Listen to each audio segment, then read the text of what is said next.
Hi hello வணக்கம் நண்பர்களே. தேசிய பங்குச்சந்தையான NSE வெளியிட்டுள்ள சமீபத்திய தரவுகளின்படி 1 கோடிக்கும் அதிகமான பதிவு செய்யப்பட்ட பங்குச்சந்தை முதலீட்டாளர்களை பதிவு செய்த இந்தியாவின் 3வது மாநிலமாக குஜராத் மாறியிருக்கு. மகாராஷ்டிரா, உத்தரப்பிரதேசத்திற்கு அடுத்தபடியாக 1 கோடி பங்குச்சந்தை முதலீட்டாளர்களை கடந்த 3வது இந்திய மாநிலமா குஜராத் உருவெடுத்திருக்கு.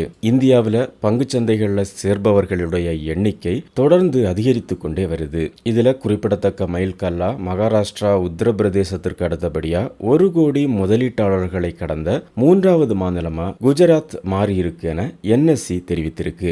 இந்தியாவோட மொத்த முதலீட்டாளர்கள 36% இந்த 3 மாநிலங்கள்ல இருந்தும் வந்திருக்கு. கடந்த மே 2025 இந்தியாவில் பதிவு செய்யப்பட்ட முதலீட்டாளர்களுடைய மொத்த எண்ணிக்கை 11.5 கோடியை நெருங்கிவிட்டதா NSE தெரிவித்திருக்கு.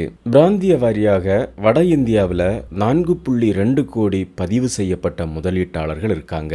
அதுக்கப்புறமா மேற்கு இந்தியாவில் 3.5 கோடி பேர் இருக்காங்க. 3வது இடத்துல தென்னிந்தியா இருக்கு. இங்க 2.4 கோடி முதலீட்டாளர்கள் இருக்காங்க. 4வது இடத்துல கிழக்கு இந்தியா இருக்கு. இங்க 1.4 கோடி முதலீட்டாளர்கள் இருக்காங்க.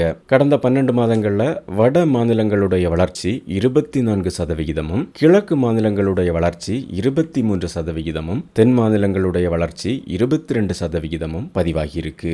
மேற்கு இந்தியாவுடைய வளர்ச்சி 17% இருக்கு. கடந்த பிப்ரவரி 2024 பங்குச்சந்தை முதலீட்டாளர்களுடைய எண்ணிக்கை 9 கோடியா இருந்தது. இதுக்கப்புறமா ஒவ்வொரு 5-6 மாதங்கள்ல 1 கோடி முதலீட்டாளர்கள் பங்குச்சந்தைகள்ல இணைந்திருக்காங்க. இதன் காரணமா ஆகஸ்ட் 2024 10 கோடியையும் ஜனவரி 2025 11 கோடியையும் எட்டியிருக்கு. இருந்தாலும் பிப்ரவரி முதல் மே 2025 வரைக்கும் வளர்ச்சி விகிதம் குறைந்திருக்கு. பிப்ரவரியிலிருந்து மே வரைக்கும் மாதத்திற்கு சராசரியா 10.8 லட்சம் புதிய முதலீட்டாளர்கள் சேர்க்கப்பட்டிருக்காங்க. இது 2024 காலண்டர் ஆண்டுல 19.3 லட்சமா இருந்திருக்கு. இதை ஒப்பிடும் பொழுது முதலீட்டாளர்களின் சேர்க்கை இப்போ குறைவா காணப்படுது.